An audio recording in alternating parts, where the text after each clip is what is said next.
Hi everyone, it's Mr. Barquette, and I come bearing good news. The Google gods have blessed us from the heavens, and they've added a new feature to Chrome that allows for the grouping of tabs and the color coding of tabs. And no offense, but I think to a lot of my students and perhaps folks across the school, including some teachers as well, our tab management is not so good, right? When we have a million tabs, we start to just see that little logo, whether it's the Canvas logo or the Docs logo or anything else, right? And it's not very useful, right? Because I see students when we're working on a project, for example, maybe we've got a couple of sources open, we've got some notes, and then we've got a paragraph organizer, and trying to click back and forth between everything is really hard because you can't even see what the writing is on each tab because you've got so many open.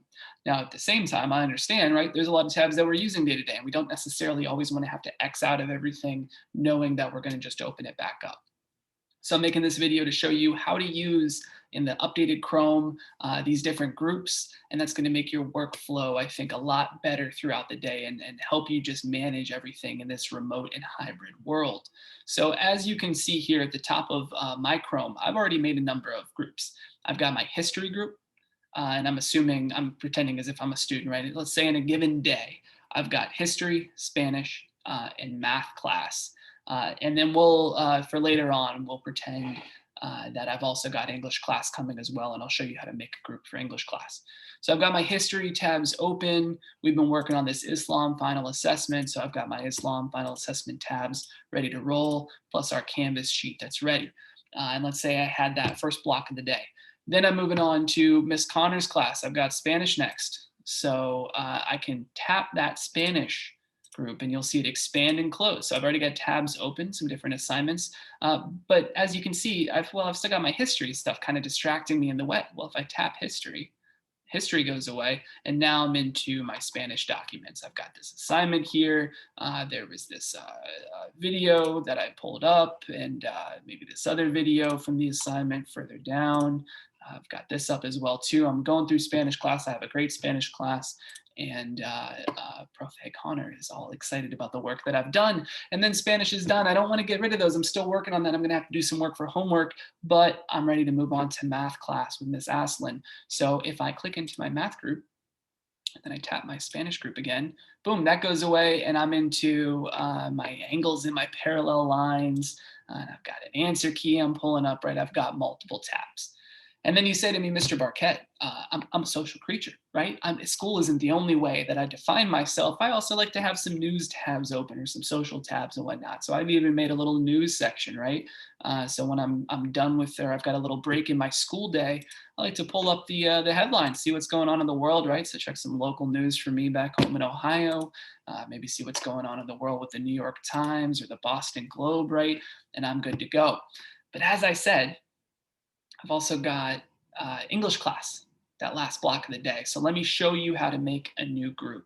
And for that, we simply want to hit that. And I'm going to X out of a few of these just because I know my actual video clip in the top right corner isn't so useful in this moment. So we've got the plus the new tab button, right? I make a new tab, and let's say I'm going to Canvas because it's time for English class.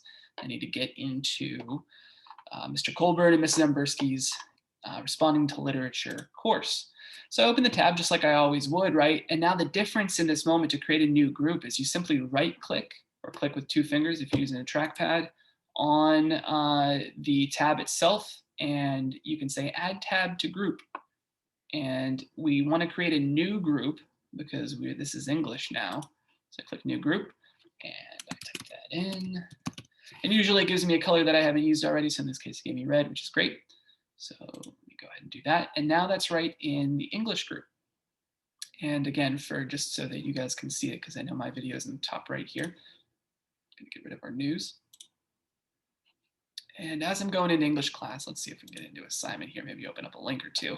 When I've got a tab open that's already part of a group, and I go to some other link. So let's see. Let's try